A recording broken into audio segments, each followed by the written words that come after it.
Divino Mestre Jesus, amigo de todos nós agradecemos pela oportunidade, pelo ensejo que se renova para nós, para a realização deste nosso estudo despretensioso, que o único propósito é nós compartilharmos com os amigos um entendimento sobre o livro de Gênesis, do nosso amigo já desencarnado, Honório Onofre de Abreu,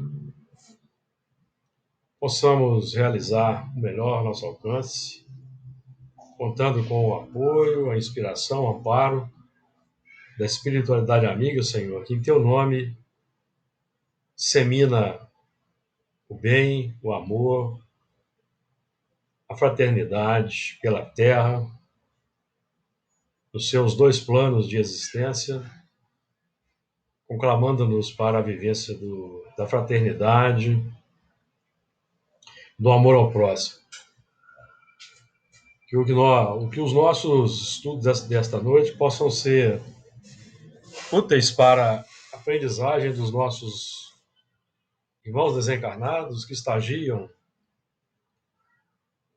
na nossa casa, a Fraternidade Espírita Camilo Chaves, em busca do direcionamento para os novos passos no plano espiritual. As tuas bênçãos de paz, de compaixão, de misericórdia nos envolvam hoje e sempre. Muito bem, vou fazer aqui a projeção da nossa texto de hoje. Gênesis, capítulo 6, a partir do versículo 11, tema do nosso trabalho de hoje. Vamos lá. Eu vou começar a leitura a partir do versículo 10. E gerou Noé 3 filhos, Sem, Cão e Jafé. A terra, porém, estava corrompida diante da face de Deus, e encheu-se a terra de violência. E viu Deus a terra, e eis que estava corrompida, porque toda a carne havia corrompido o seu caminho sobre a terra. Então disse Deus a Noé: o fim de toda a carne é vindo perante a minha face, porque a terra está cheia de violência, e eis que os desfarei com a terra. Faze para ti uma arca da madeira de gofer. Farás compartimentos na arca e a betumarás por dentro, e por fora com betume. E desta maneira farás: de 300 côvados o comprimento da arca, e de 50 côvados a sua largura, e de 30 côvados a sua altura. E porás na arca uma janela, e de um côvado a acabarás em cima, e a porta da arca porás ao seu lado. Far-lhe-ás andares baixos, segundos e terceiros. Porque eis que eu trago um dilúvio de águas sobre a terra, para desfazer toda a carne em que há espírito de vida debaixo dos céus. Tudo o que há na terra expirará. Mas contigo estabelecerei o meu concerto, meu pacto, e entrarás na arca tu e os teus filhos e a tua mulher, e as mulheres de teus filhos contigo. Muito bem. Então, semana passada, nós já estudamos até o versículo 10, que diz assim: gerou Noé 3 filhos, Sem, Cão e Jafé. Obviamente que essa geração aqui dos 3 filhos é a identificação consciente dos componentes da casa mental, como nós já trabalhamos. É a separação, identificação do conjunto subconsciente, do que desce para nós pelo superconsciente, os ensinamentos, e o consciente é o campo onde nós vamos trabalhar na aquisição, na implementação dos novos apontamentos que chegam do alto para nós, utilizando as ferramentas já conquistadas na evolução, que estão arquivadas no plano de subconsciência e que representam o nosso arquivo dos impulsos automáticos, que é o material do passado, com o qual vamos trabalhar no hoje. Os instintos, as forças para progredir, concentradas no instinto do progresso que é inato, ou a força do amor. Porque, na verdade, só existe uma lei no universo e nós estamos buscando entender essa lei, estudando os componentes que nós vamos compreendendo, que nós chamamos de 10 mandamentos, que são as 10 leis morais, que são aqueles instintos naturais, os mais, digamos assim, os mais importantes, porque eles têm ramificações. Todos eles vigoram a partir do pensamento, que é força eletromagnética, atrativa, e que na prática, representa o amor em expansão.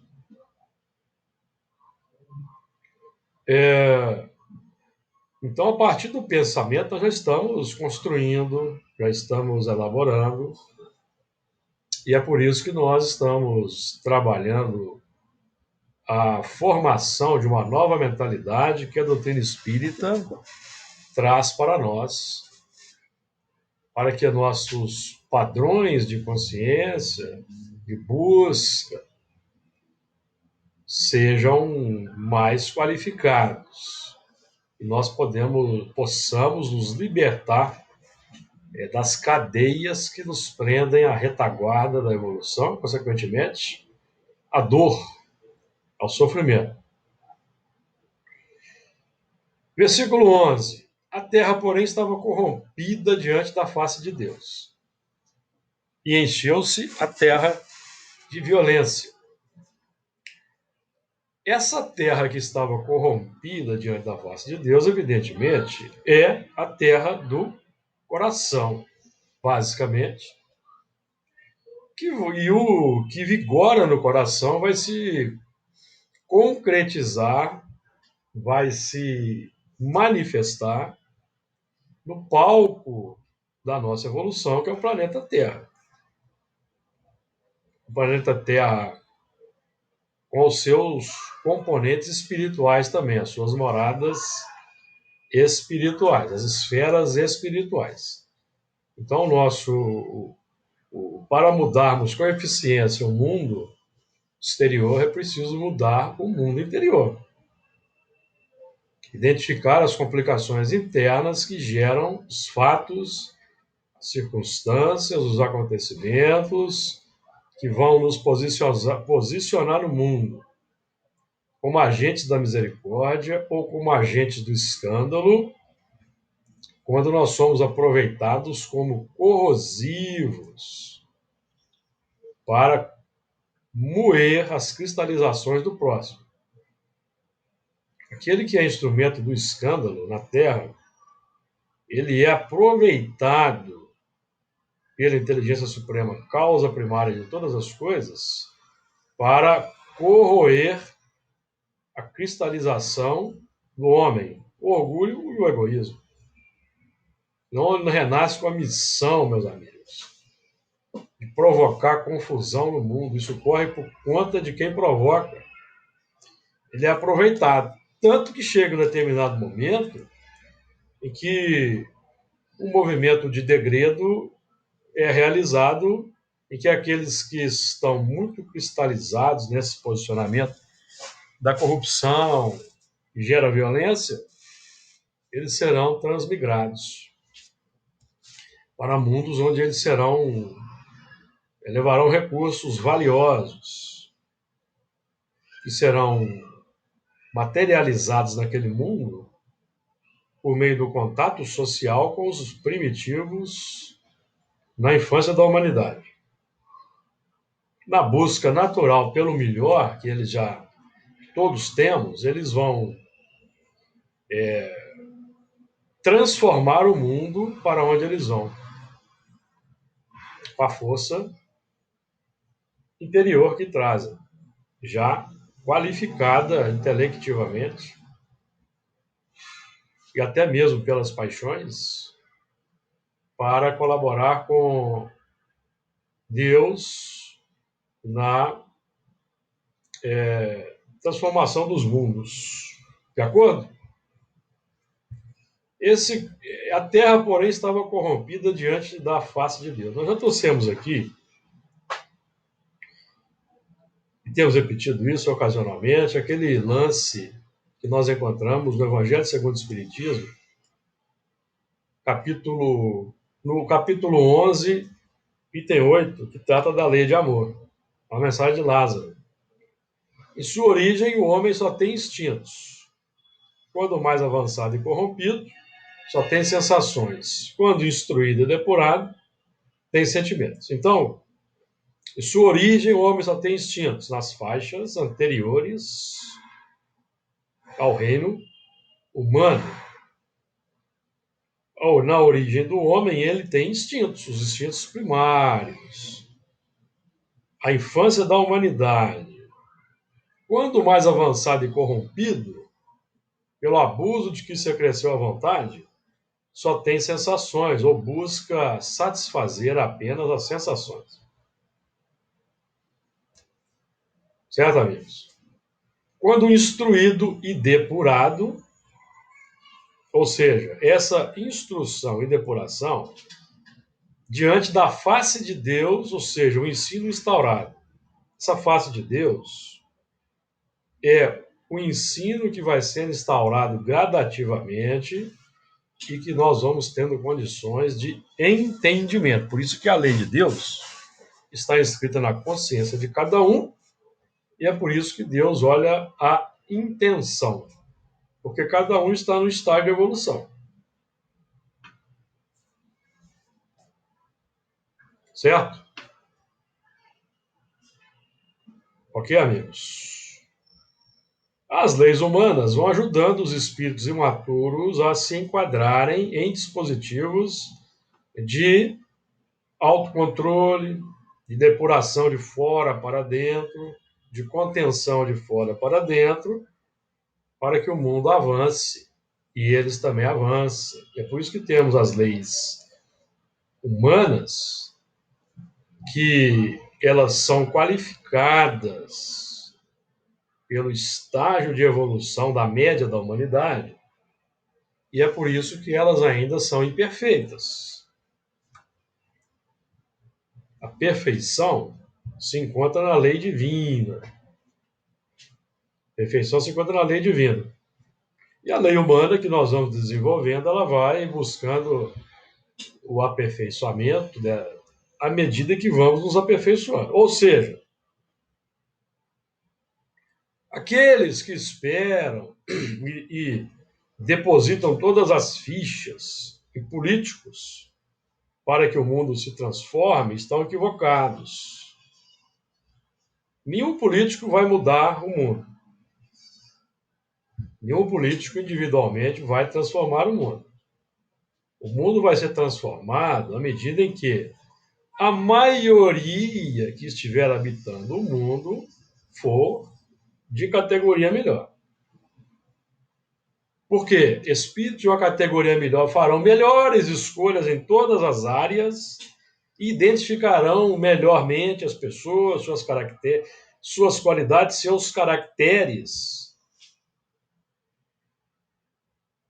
É assim que funciona. Então, nosso objetivo aqui é acabar com essa corrupção aqui, ó, diante da face de Deus, ou seja, nós eliminarmos o grau de imperfeição diante do conhecimento da lei que nós já temos condições de compreender.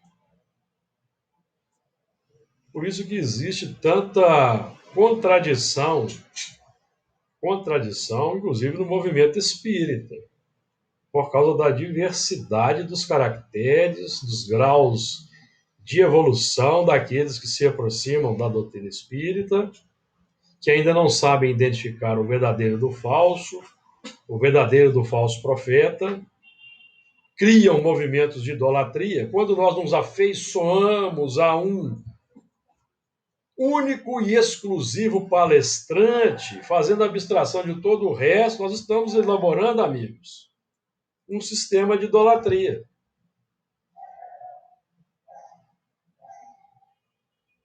É preciso nós entendermos isso.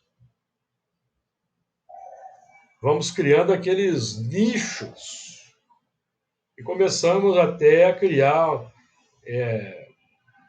desavenças, desentendimentos em função de preferências. Nós temos que buscar, esse é um conselho que eu dou aos amigos, tá? Buscar ampliar o leque daqueles que nós ouvimos, para nós termos uma visão mais abrangente. Por quê? Infelizmente, amigos, os palestrantes, nós somos pessoas humanas e somos contaminados pelas ideologias humanas.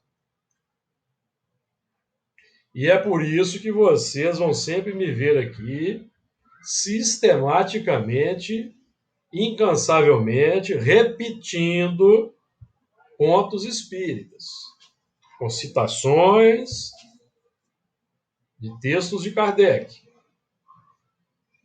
Porque nós temos visto aí distorções em função de preferências ideológicas. Os elementos ajustam a doutrina em função de preferência pessoal, ideologicamente falando. Isso é muito sério. Então, se nós fechamos um circuito com um palestrante, nós vamos ficar a reboque da linha de pensamento desse palestrante. É preciso ampliar, amigos. Precisa ampliar. Kardec elaborou a doutrina espírita com base no ensino universal generalizado recolhido de diversos médiuns. Formou o arcabouço da doutrina espírita. Então é importante nós, porque existem distorções aí. Quando a gente estuda a fundo a doutrina espírita e suas implicações para com a transformação pessoal e a transformação do mundo, nós vemos que existe elementos que não abordam determinados temas da doutrina espírita, eu já falei disso aqui, não vou repetir, por causa da repercussão político-partidária. Isso não é problema meu, eu não tenho compromisso com isso. Meu compromisso é com a doutrina espírita. E se Allan Kardec chama atenção, se os espíritos chamam atenção no livro dos espíritos para a desigualdade social, para o desemprego, para os idosos que são abandonados, não têm o amparo da sociedade, para a fome que graça no mundo, sinto muito se isso vai desagradar alguém, mas isso é um assunto eminentemente espírita. É a linha, é o eixo de conexão com a vida que a doutrina espírita, que não é um processo alienante, faz. E eu convido os amigos a não perderem isso de vista. Questão 685, A, 930, 806, 917, 913, 914, Evangelho segundo o Espiritismo, capítulo 9, item 5. É um eixo importante, pragmático, que nos coloca com os pés fincados no chão, para observar o problema do mundo, que o egoísmo gerou ao longo do tempo.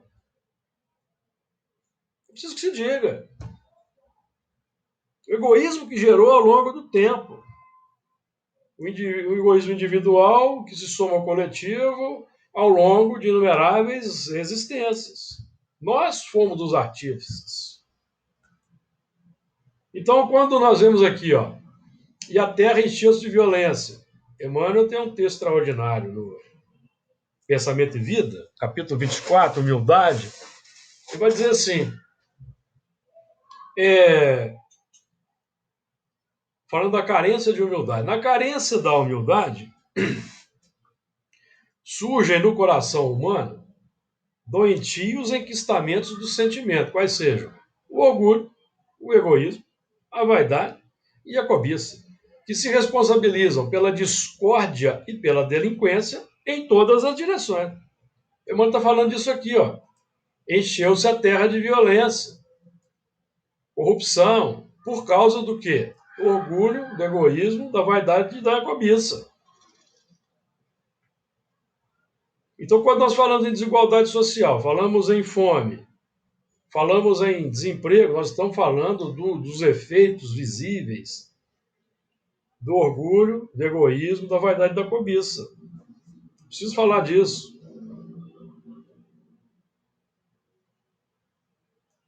A violência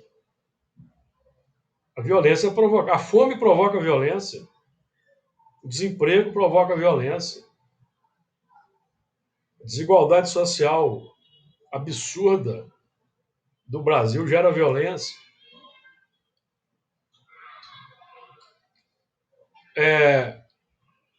A busca pela posse desenfreada leva aos conflitos armados aí nas regiões de floresta do Brasil,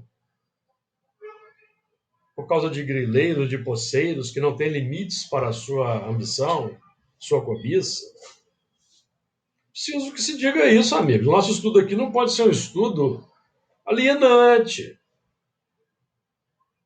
Não pode ser um estudo alienante. Nós todos queremos que a Terra se transforme, exaltamos o mundo da regeneração, mas ela só virá a preço de suor e sangue. Sangue no sentido do esforço, sacrifício. Não vai vir com ações de messias, governantes, não. Não vai. Só a reencarnação em massa, de espíritos melhorados, a partir do nosso melhoramento, nós vamos atraindo. Kardec trabalha esse assunto, a codificação. À medida que nós vamos nos transformando, melhorando, nós vamos atraindo espíritos melhores para a nossa convivência, que vão passar a reencarnar em maior quantidade. É uma lei natural, meus amigos, da reencarnação, é uma lei natural, magnética. Tem muito misticismo no nosso meio. As pessoas falam assim, não, Jesus está no leme. Jesus está no leme, como? O leme é um instrumento concreto. Jesus está no mundo espiritual. Como é que ele está no leme? Como é que Jesus atua na Terra? Atua pelos encarnados. É assim que funciona. Então, os elementos depositam, transferem para uma atuação puramente mística o trabalho que nos cabe, que é de quebrar o paradigma mecanicista capitalista do mundo. Transformar o mundo no mundo humano, que a bondade prevaleça. Então, nós estamos fazendo aqui um diagnóstico interior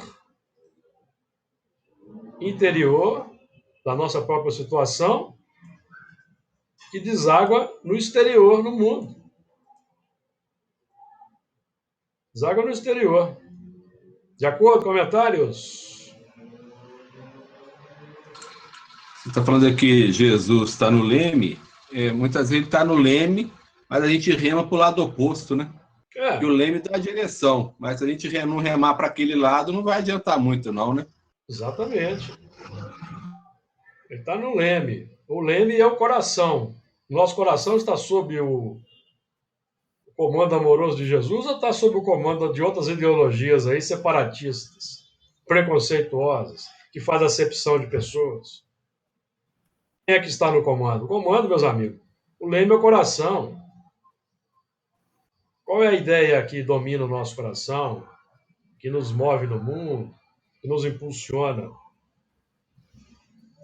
A doutrina espírita veio para fazer uma revolução moral, não veio para ser mais uma religião, nos moldes das outras. E o movimento espírita está bem aí afinizado com as religiões tradicionais. Temos os mesmos sistemas. Nós não temos imagem, mas nós temos os santos. O Bezerra de Menezes, o Emmanuel, o Chico Xavier agora é um santo. O Divaldo, quando partir, vai ser outro. Os palestrantes se tornaram aí os novos ídolos, com cada um com seu rebanho. Enfim, você mudou o movimento. Meus amigos, eu não tenho compromisso com ideia particular de palestrante espírita. Eu tenho compromisso com a doutrina espírita. Compromisso meu com a doutrina espírita. Com Allan Kardec. O Allan Kardec. O próprio Kardec, ele fala isso, né? Que quando um espírito, falando dos espíritos, quando o espírito emite uma opinião, é apenas a opinião daquele espírito. Opinião do espírito palestrante, do médium, sográfico, e que não submete a sua comunicação ao ensino universal generalizado. Ao médium que impregna as suas mensagens com a sua ideologia particular.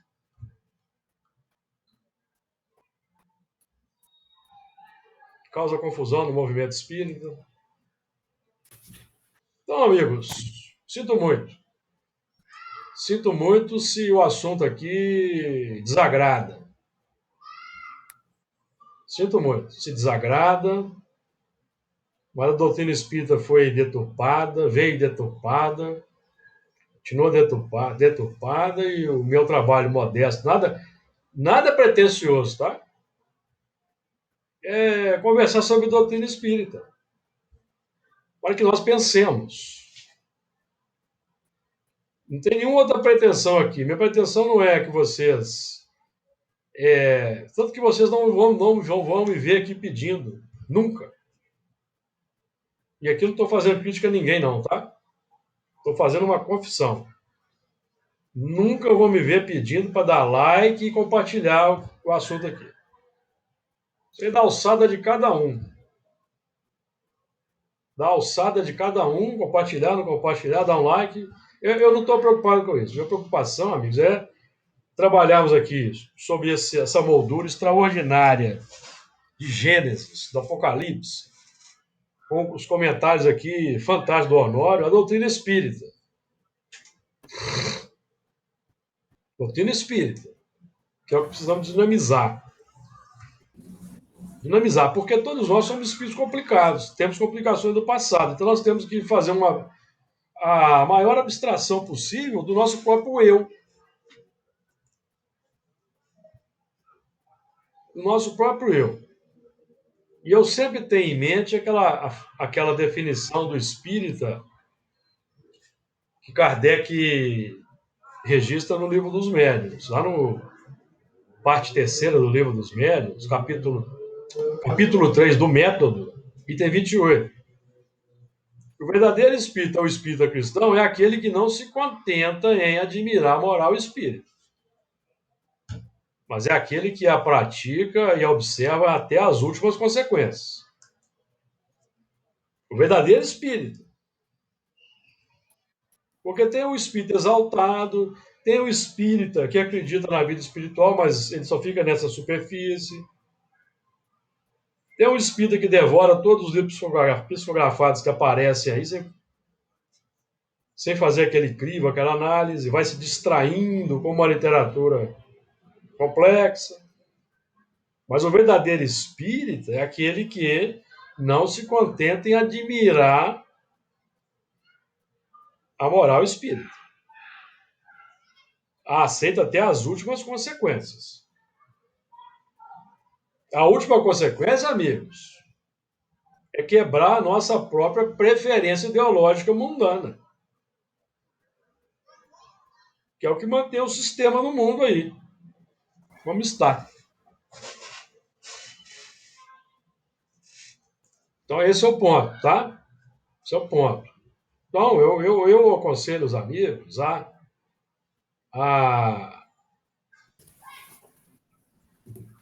ouvirem outros palestrantes que não sempre aqueles mesmos. Certo? É bom isso. Podemos passar para frente? Versículo 12. E viu Deus a terra, e eis que estava corrompida, porque toda a carne havia corrompido o seu caminho sobre a terra. E viu Deus a terra. Nós aqui estamos, nós já compreendemos que nós temos aqui dois planos de abordagem. O Deus universal, onipotente, onisciente, que não exerce ação direta na matéria, é onisciente, mas que atua por meio dos filhos, que são aqueles que comungam com o seu pensamento, os Messias, espíritos perfeitos, legitimamente perfeitos, que alcançaram aquele tão alto grau de evolução que se tornaram infalíveis mesmo encarnados. Então, esses são os que diretamente gerenciam o universo sob o comando divino. Então, esses espíritos, Jesus está efetivamente no controle, e ele vai, as suas ordenações, diretrizes vão descendo gradativamente até nos alcançar no plano da encarnação. Cada um de nós que vai se convertendo ao cristianismo, ao amor e à bondade, como Jesus exemplificou, amigos. É como o palestrante, o pastor, o sacerdote diz, não, é como Jesus fazia na Terra. E é preciso aqui fazer um testemunho, que a doutrina espírita restaura. Porque a doutrina espírita é o consolador prometido por ele. Nós já demonstramos aqui em outros estudos. Allan Kardec reconheceu essa característica da doutrina espírita. E a doutrina espírita restaura o entendimento original do cristianismo. Certo? Então, à medida que nós vamos entrando nessa dimensão, tomando parte, nos esforçando, nós passamos a ser aqui no plano físico elementos que vão ajudar Jesus no trabalho de renovação do mundo. A partir da vivência plena do amor, amigos, que não faz acepção de pessoas, que vê as mazelas, que vê o mal, identifica o mal, porque é uma característica também não alienante da doutrina espírita, nos capacitar para a identificação entre o bem e o mal, questão 630, 631, 780, que eu convido os irmãos a estudarem, que é uma outra característica não alienante. Ela nos convida para observar. Evangelho segundo o Espiritismo, capítulo 10, itens 20 e 21, que é para que nós, amigos, os espíritos não querem nos alienar do mundo, porque as religiões alienaram as criaturas, encerraram as criaturas nos templos, e elas observam certos rituais, certos sacramentos, para salvarem a alma, enquanto que o mundo continua como está. Existe uma dicotomia, uma uma dissociação. A religião tradicional, por isso é que eu vou citar aqui o Karl Marx, embora eu não seja marxista e não tenha lido o Capital, certo, amigos? Não confundam. O que levou Karl Marx a dizer que a religião é o ópio do povo é esse sistema de alienação. E a doutrina espírita vem derrubar isso, jogar por terra, restaurar. Então a doutrina espírita, ela coloca Jesus caminhando entre nós, porque é isso que Jesus fez quando esteve aqui. Jesus não ficou ensinando nas sinagogas dos rabinos, ficou? Porque Jesus, pelo conhecimento que Jesus tinha, amigos, ele poderia ter se tornado sumo sacerdote judeu naquela época e ficar na cátedra dos rabinos, fazendo o que os rabinos sempre fizeram. Evidentemente que havia rabinos de bom coração, mas a maioria estava preocupada só com os interesses mundanos. Jesus saiu para levar a lei para o povo, da vivência do amor. Então, a doutrina espírita vem reposicionar Jesus nesse contexto a partir dos nossos corações, porque Jesus não está mais entre nós. Nós é que vamos fazer o papel de Jesus hoje no mundo, consolando, amparando, acolhendo. Essa é a segunda vinda dele. Caídos. Pode falar, Luiz. Não, você falou da gente fazendo o que ele nos ensinou. Quando fazemos isso, essa seria a segunda vinda dele. Segunda vinda. Se manifestando através de nós, né? Segunda vinda. Segunda vinda nos corações. Que vai acabar com a corrupção. Que vai acabar com a corrupção. Destruição do egoísmo, amigos. Questão 913, 914.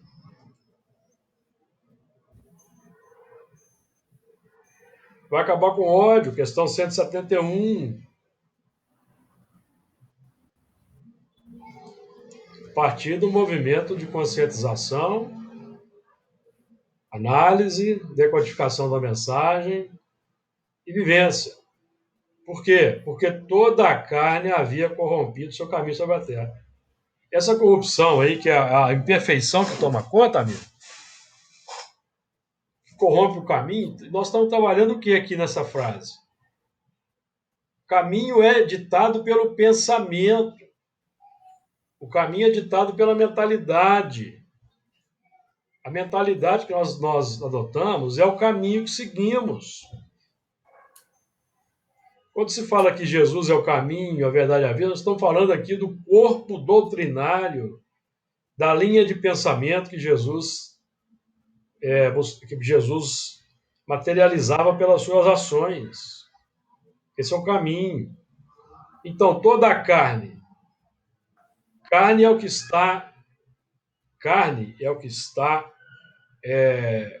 automatizado, o impulso automático que nós emitimos. O egoísmo entronizado de milênios, que corrompe o caminho. Então, os elementos distorcem. O cristianismo é o maior exemplo, amigo. Olha o que Jesus... Quando Jesus faz a promessa do Consolador prometido, eu vou ler para vocês aqui. Tá? João capítulo 14, 15 e 16. Quando Jesus faz a promessa do advento do Consolador, ele vai dizer assim, ó,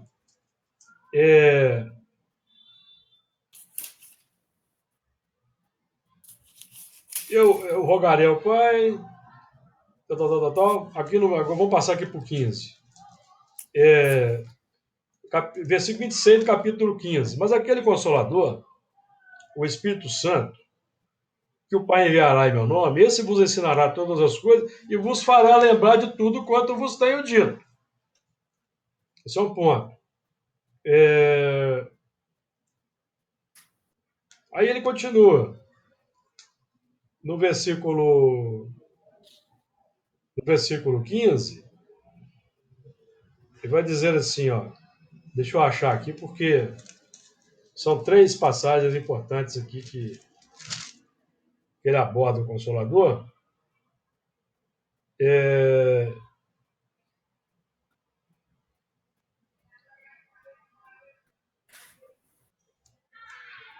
Porque ele vai dizer num determinado ponto que o Consolador vai restabelecer todas as coisas. Eu quero achar o versículo aqui, ainda não achei.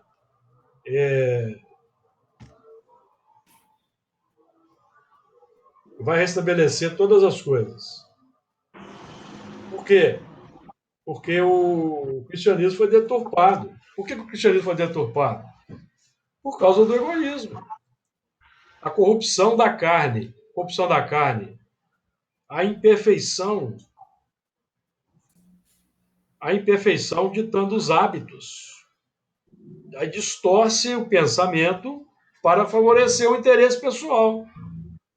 Então, por isso que o Consolador prometido, por isso que Jesus, a sua capacidade de presciência, já viu que iria acontecer por causa da natureza dos homens e anunciou a vinda do Consolador, porque isso é um movimento natural de nada há oculto que não haja de ser revelado. Agora, esse movimento, ele pode ser apressado, esse advento, ele pode ser apressado na medida em que cada um de nós se aplica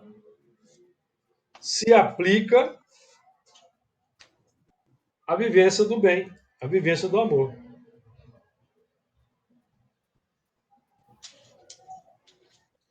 Certo?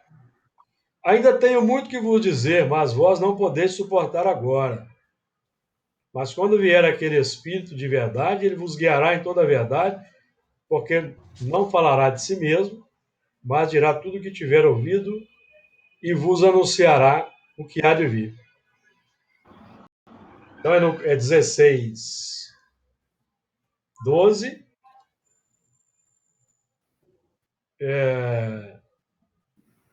16, 12, 15, 15, deixa eu ver aqui qual que é o 15, 15, 26, 15, 26, 14, 14, 26 também. 14, 16, 17 e 14, 26. Vai, ó, ensinar todas as coisas e vos fará lembrar tudo quanto vos tenho dito, que foi tudo distorcido, deturpado. Tá certo, amigos? E nós hoje não podemos ser mais desses deturpadores, porque nós o fomos no passado. Embora, amigos, aí preciso dizer uma coisa também, tá? A maioria dos que deturparam com uma boa intenção, não foi na má intenção. Porque quem são esses espíritos? Quem são esses espíritos que retornaram nos séculos para dar um impulso no cristianismo? Quem que vocês acham que são?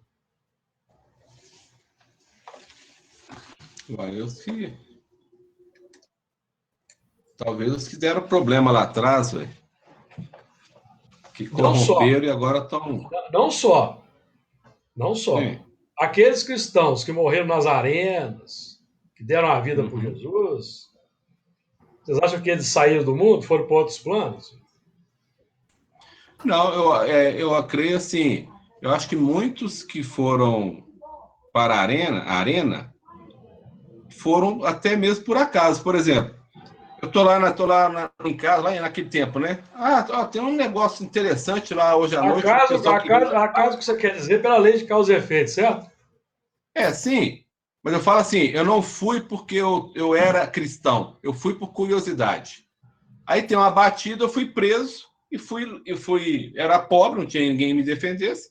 Fui lá e morri na arena, mas não tinha nenhuma transformação ainda no meu íntimo. Foi a lei de causa e efeito que pegou, a lei de causa e efeito que pegou o caboclo na cor.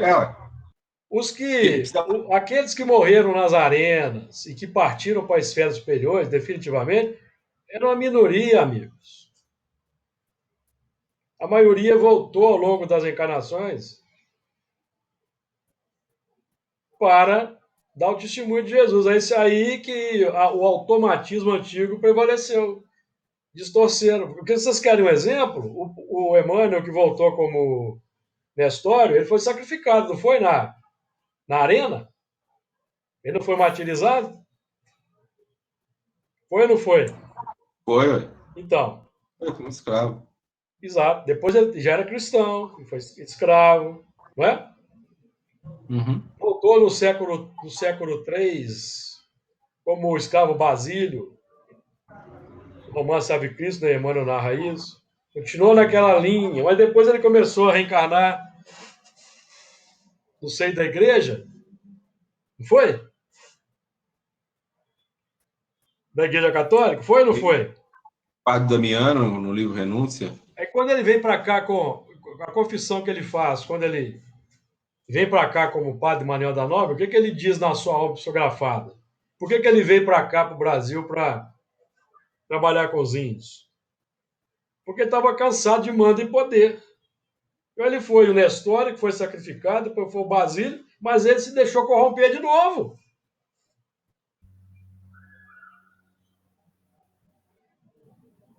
E veio trabalhar aqui no Brasil porque estava cansado de mando e poder. Amigos, ele estava do lado do Papa Leão XIII, ele que apresentou o Francisco de Assis para o Leão XIII, Emmanuel. Era um cardeal.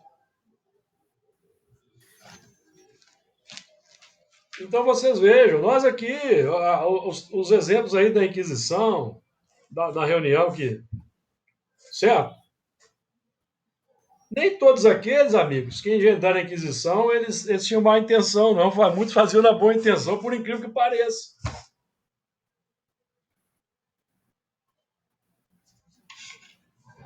Que é aquela má intenção, sem aquela escândalo na boa intenção, mas é escândalo. Então é preciso que a gente tenha essa visão, porque nós todos aí temos reencarnado aí no seio da igreja no passado. Não tem a menor dúvida. E hoje nós estamos aqui trabalhando na doutrina espírita para evitar os mesmos erros. Não contaminar a doutrina com as ideias pessoais, os pontos de vista pessoais, o modo de agir pessoal, restabelecendo um catolicismo repaginado.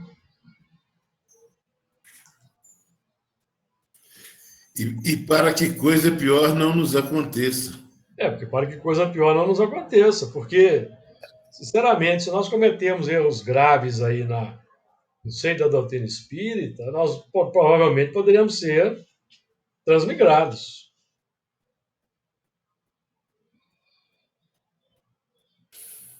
Erros graves, tá? Erros pequenos, nós estamos na luta com eles aí, ainda vão ocorrer ainda muito, mas erros graves, por exemplo, deixar de dar de graça o que de graça recebemos, começarmos aí a receber vantagens materiais por causa da doutrina espírita, isso aí é complicado, hein? Complexo.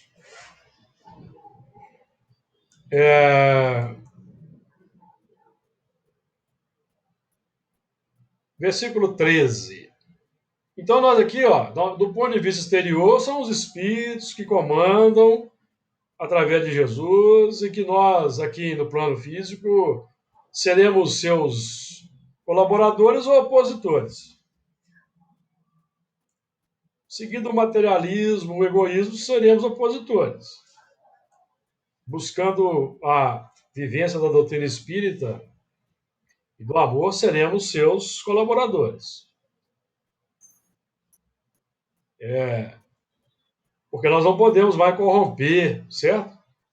Corromper o caminho de Jesus, que agora está dentro do nosso coração.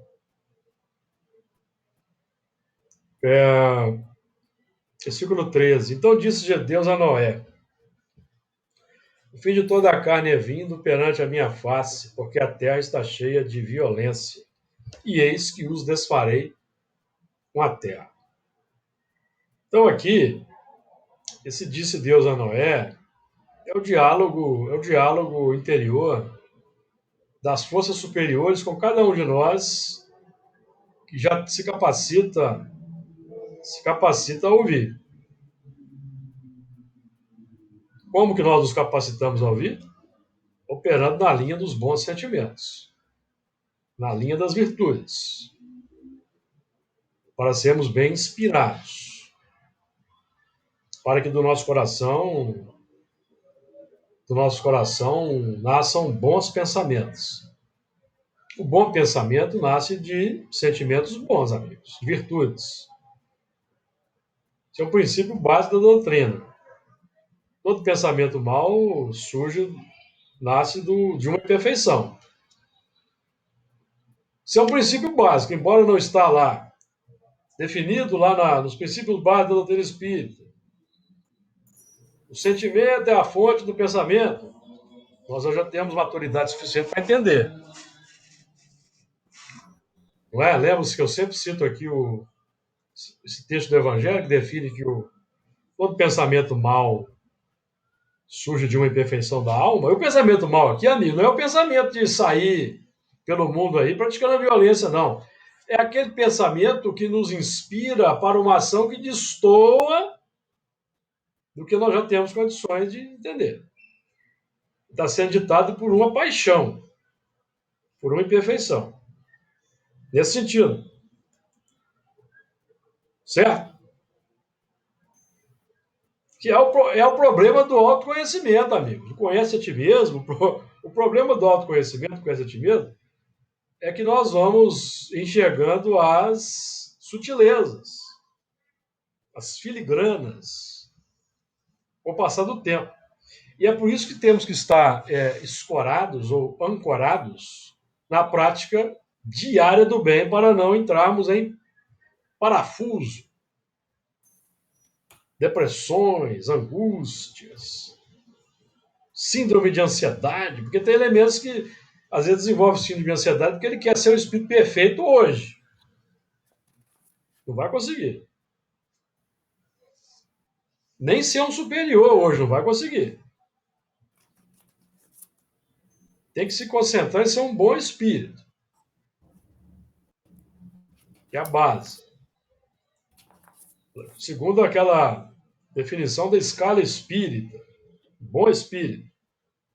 Porque para que a Terra seja um mundo feliz, basta que ela seja habitada apenas por bons espíritos. Está lá na Gênesis. Os espíritos, o Kardec não diz que para a Terra ser feliz, ela precisa estar habitada por espíritos superiores, puros, não. Falou que para que a Terra seja um mundo feliz, basta que ela seja habitada por bons espíritos, encarnados e desencarnados. Tá bom, amigos? Bom espírito. Então tá fácil para nós conquistar uma terra, não tá? Facilitou, não facilitou? Facilitou, Luiz, ou dificultou?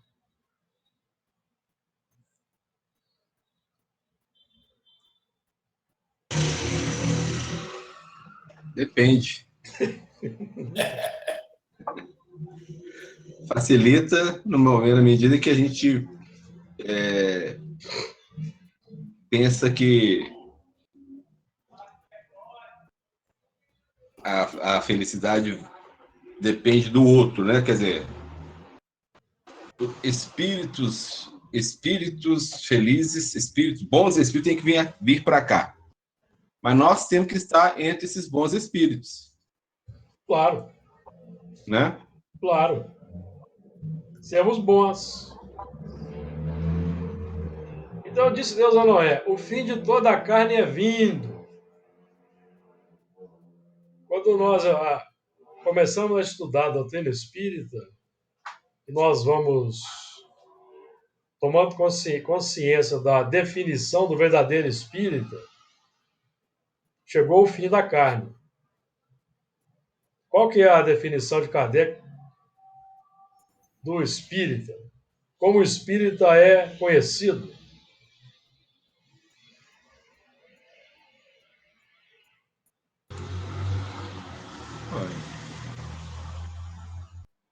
Combater essas más tendências, né? É isso? E como é que é, cara? Nossa, a gente fala isso toda hora e agora falhou a memória. Combater as más tendências e... Não. Conhece o verdadeiro espírito pela sua... falhou a memória aqui. ninguém lembra, não? Conhece o verdadeiro espírito pela sua... Transformação moral. Transformação Tomar moral. as inclinações más. É o fim de toda a carne. É vindo. Veio. A consciência aceitou, concorda? Veio. Agora precisa operar. Para operar essa transformação, vai surgir o período de transição entre o homem velho e o homem novo, que é a tendência antiga, amigos. Ninguém muda de um momento para o outro. Certo? Transição. Então, tem um período de transição. E nós vamos tomar as inclinações más, operando no amor. Assim que, ao domínio das inclinações más, vai ter eficiência somente quando nós começarmos a praticar hábitos melhores, senão não adianta. Enfim, quando eu diminuir o meu interesse pessoal... Na prática. Ter mais interesse na prática. Na prática. Claro. Né? E ter mais interesse no problema do outro, em ajudar o outro. Exato. E ajudar o outro não quer dizer que é dar dinheiro ou dar esmola, não. Ajudar o outro é dar o que ele pedir, dar a quem pedir, não o que pedir. Não estou falando aqui de dinheiro, essas coisas não. Embora o dinheiro vai ter hora que precisa dar. Eu estou dizendo em termos de sentimento, que muitas vezes uma pessoa precisa que eu tenha para com ela tolerância, exato, compreensão, paciência, ouvir mais e falar menos. Exato. Isso tudo é hábito. Só o hábito é que vai estabelecendo uma nova criatura. Então aí nós vamos trabalhando o fim de uma carne, que é o fim de um automatismo, desenvolvendo um outro automatismo. Desenvolvendo um outro. Vincular para desvincular. É preciso vincular uma nova dinâmica operacional para desvincular da antiga. Amigos, esse vincular uma nova dinâmica operacional não quer dizer que vai ficar 7 dias na semana dentro da casa espírita, não, tá? Que tem muita confusão aí no meio espírita aí. Tem muita confusão, porque nós temos que coordenar o tripé: sociedade, família, casa espírita.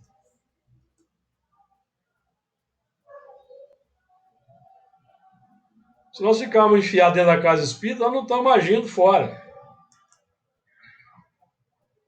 Aí nós vamos cair no outro erro. O elemento assume tanto compromisso espírita, certo? Porque ele não tem tempo nem para a família. Aí o filho vem, não, agora eu não posso, não, que eu tenho que preparar uma palestra, eu tenho que fazer uma palestra daqui a meia hora, porque a pessoa me ligou pedindo. Então o elemento vai assumindo. A família fica largada. É um problema sério, amigos. Não quero desanimar ninguém, não, mas é isso aí. Não pode... Qual que é o valor que vai ter para nós chegar no mundo espiritual? Eu fiz. Porque não, vou falar com vocês uma coisa: tem palestrante aí que faz 400 palestras por ano. Como que consegue? Alguma coisa está fazendo falta. –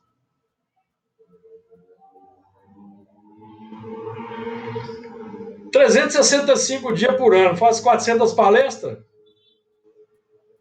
Como que isso funciona? Alguém pode me explicar?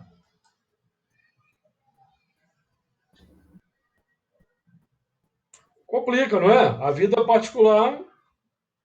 Já era. Não é? Difícil, amigo. O negócio não é fácil, não. Vocês acham que ser espírita é fácil?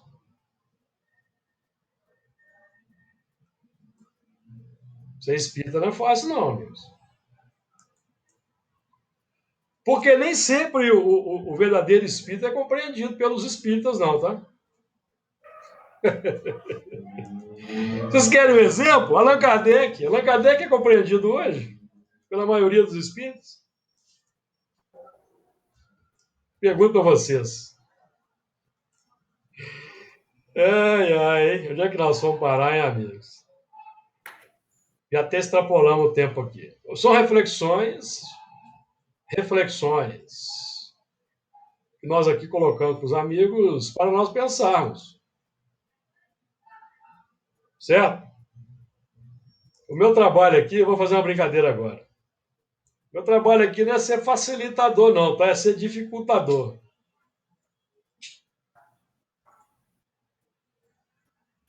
Um dificultador, né? Facilitar. Se a gente pode complicar, para que vai facilitar? Estamos tendo uma aula no Brasil disso. O Consolador, olha o que eu vou falar, hein? Façam pressa aí, tá? O Consolador Prometido tem uma filigrana de Atormentador Prometido, viu? Pensem nisso. Que Jesus nos abençoe. Hoje e sempre.